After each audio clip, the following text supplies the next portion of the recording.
What's your kick in life if you don't like do mind altering? Life. No, but like with what Like in life? what? Like, oh, you have Like, to do you wake up have an excited? external stimulant? No, as much as I like sleeping, Huh.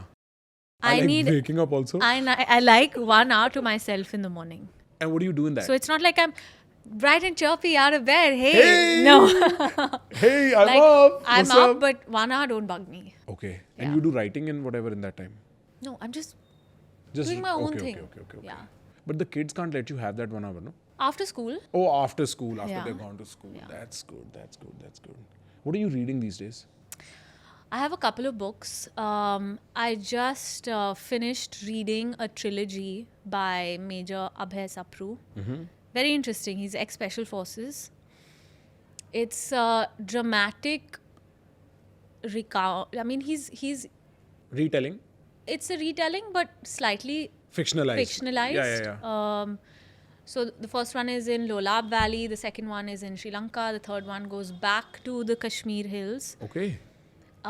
Then I started reading The Anatomy of Courage by Lord Moore, I think. It's the Okay. psychology of a soldier. Oh, very interesting. What makes him tick? What makes him go to battle knowing Right. he could die? Right. Because when I read this, and I was like, you go in, special forces are just a cut above. They're Yeah, a yeah. different breed, right? Yeah. You may go in 5-7 days ambush. You may not have someone picking you up. The helicopter will drop you, but getting back is your own problem. Yeah. And you have to get yourself out of there, and And you have to be thinking all of that. you have to be thinking all the time. Yeah. But then I started thinking, I was like, what does a soldier think? Huh. What makes him tick? Especially, like, at that time I was also watching Alexander on Netflix. Right. And I remember there's a river and you have Alexander's army and you have the Persian, Right. the Persian army. And they're looking at each other. I'm like, you're looking at death. Yeah. You have these spears in your hand and you're going to go, and there's a high possibility you're going to die. Yeah, If you make it through the first row, the second row, and the third row, and the fourth row. What are you doing? And it's Who are not you even doing this skill for? dependent, na? Because you're so many people, kuch bhi lag Who jayega are you aage. doing this for? Right. And who? Why? Why? That's what I was trying to understand. What'd you learn? So they say that, I'm still reading. I haven't completed it. That courage is inherent. But there are 3 types of courage.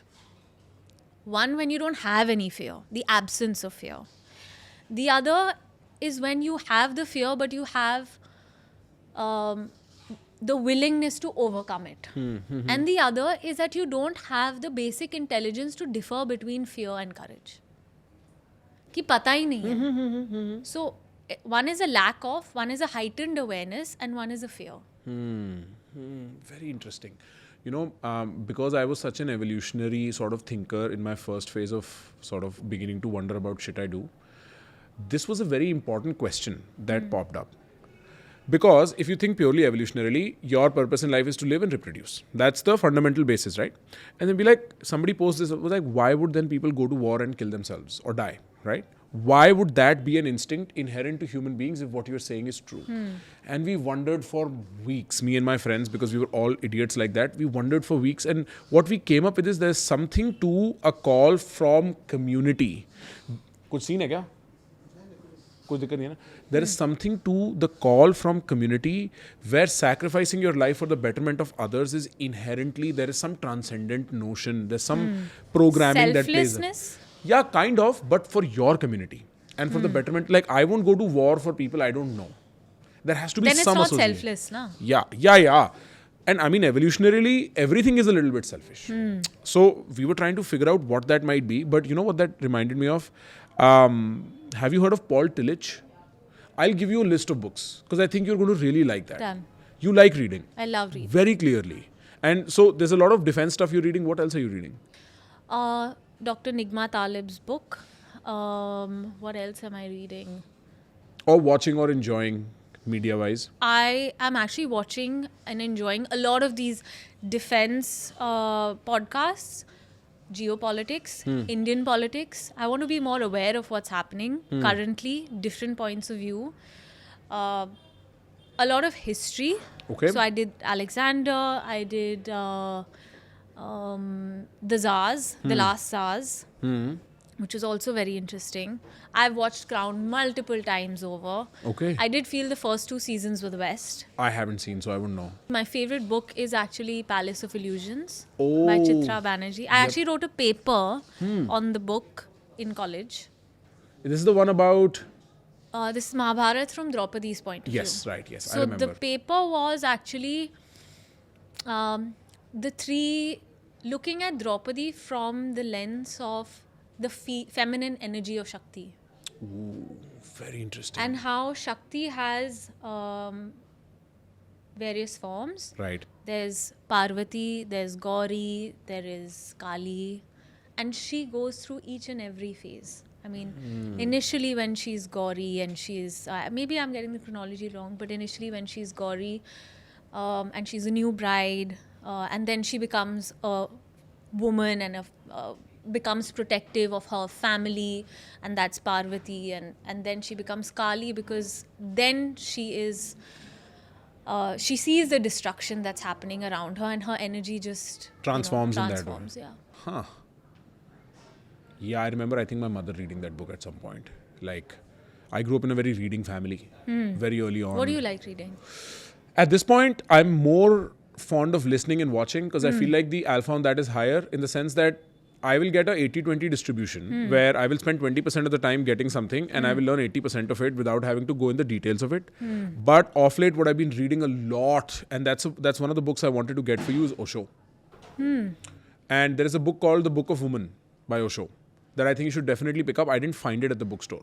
What I did find, I'll give it to you right now, is one of the best books in the world. Don't shut up.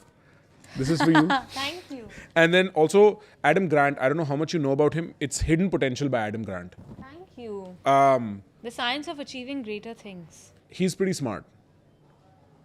There were a few others that I had in mind. How to Talk So This World Listens. Exactly. This book I wrote partly because I think the standard advice to Indians is shut up. You know, there's so much... Chup, Abhi chup chup, kar. chup kar. Haan. So I was like, nahi, ulta. Don't shut up and find your way through it. That's why I wrote this book.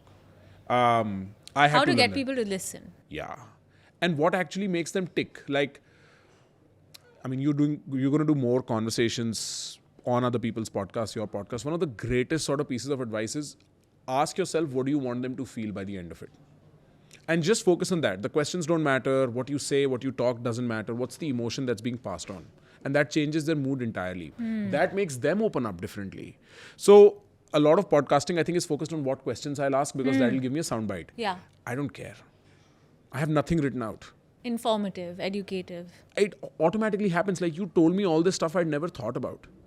Right? But nobody's asked. Or Precisely. And that's because my general interest here is to give you because I'll tell people why we have this conversation is because you put up that story saying you listen to my podcast and you like how I talk. So I figured I want to give Mira a conversation she has fun in and she gets lost in. And then everything else will follow. That's my agenda. And we do this thing before a podcast. We write down what we want from it, the North Star. And this was the North Star. We want a conversation she feels lost in. If she zones out, we're bad. We've not done our job properly. no, I haven't zoned out. I'm very much here. Bro अगर ये सुन के आपको मजा आया किसी भी and तक अगर आप यहाँ तक देख रहे हो तो मजा आया ही ठीक है अपने आप से बात मत करो फालतू की एक काम करो सब्सक्राइब ट्रस्ट मी